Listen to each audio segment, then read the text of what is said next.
नमस्कार, आप देख रहे हैं सामना एक्सप्रेस में हूँ आपके साथ पंकज मेनारिया। एक तो चोरी ऊपर से सीना चोरी, ये कहावत चरितार्थ होती है पीटी इंटरनेशनल स्कूल की संचालिका के ऊपर।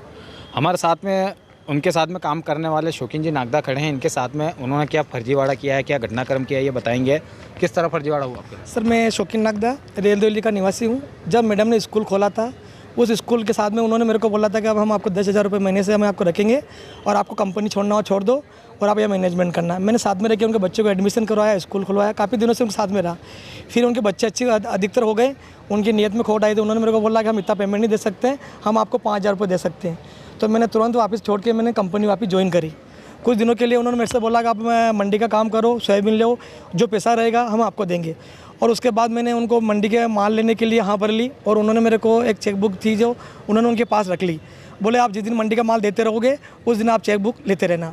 तो उन्होंने उनके पास कुछ 500 के नोट जो पुराने बचे हुए थे वो देने के चक्कर में थे, पर मैंने कानून को हाथ में लेना उचित नहीं समझा। मैंने उनको तुरंत मना कर दिया।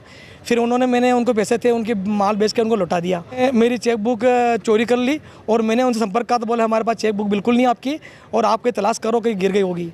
तो मैंने थाने में संपर्क करा तो उन्होंने मेरे से बोला कि आप एक काम करो, मेरे को हमें एफिडेविट दो और बैंक में जाके भी आप एफिडेविट दो। तो मैंने बैंक में जाकर और स्टेट बैंक में मेरा खाता था, वहाँ पर जाके मैंने खाता दे दिया। मैंने वहाँ खाता बंद करवाने के लिए मैंने एफिडेविट दे दिया और थाने में भी रिपोर्ट दे दी।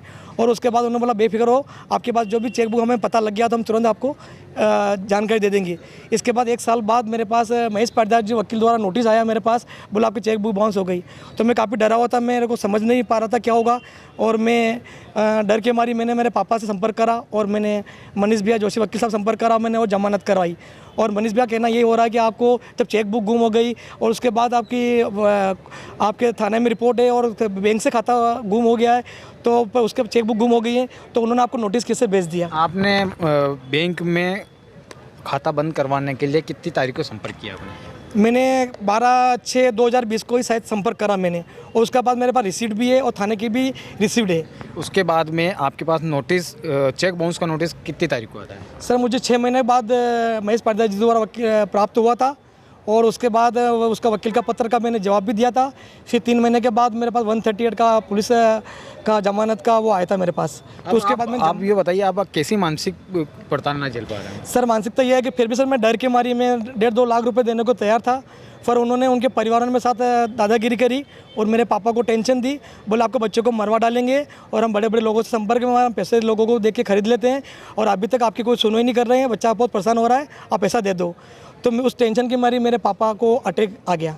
और फिर उसके बाद मेरे पिताजी मरने के बावजूद भी मैंने उनसे कहा मैडम मेरा परिवार बहुत परेशान है, फिर भी उन्होंने नहीं माने। तो मेरे दादाजी भी अटैक से चले गए और अब ऐसी स्थिति हो गई है कि मैं बस ये जन सुनवाई में आग थक चुका हूँ और मैंने 2.5 बीघा ज़मीन बेच दी उनके पीछे और पैसों से बहुत परेशान हो चुका हूँ।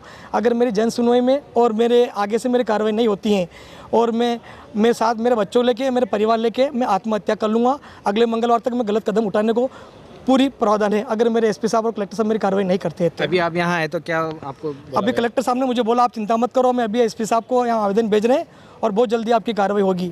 उसके अलावा मैं थाने में जा रहा हूँ, वहाँ जा रहा हूँ, मेरी कोई सुनवाई नहीं हो रही है और मैडम का कहना ये रहा कि तेरे को पैसा देना पड़ेगा क्योंकि मैंने पैसे लोगों को दे रखा और मेरे पास पैसा है, तेरे पास पैसा नहीं है और तू मेरा कुछ भी नहीं कर सकता है। गाँव में अगर उसकी जाँच बिठाई जाए तो स्कूल में भी मेरे को शंका आधे साल कह रहा हूँ, उसने बहुत सारा रिकॉर्ड भी गलत कर रखा है और गांव में भी ऐसे लोगों से ज़मीन वगैरह ले रखी है और चेक बुक लेके उनको हाथ पैर काट के और सस्ते भाव से ले लेती है और दबाव डालती है कि मैंने मेरे आगे तक पहुँचे।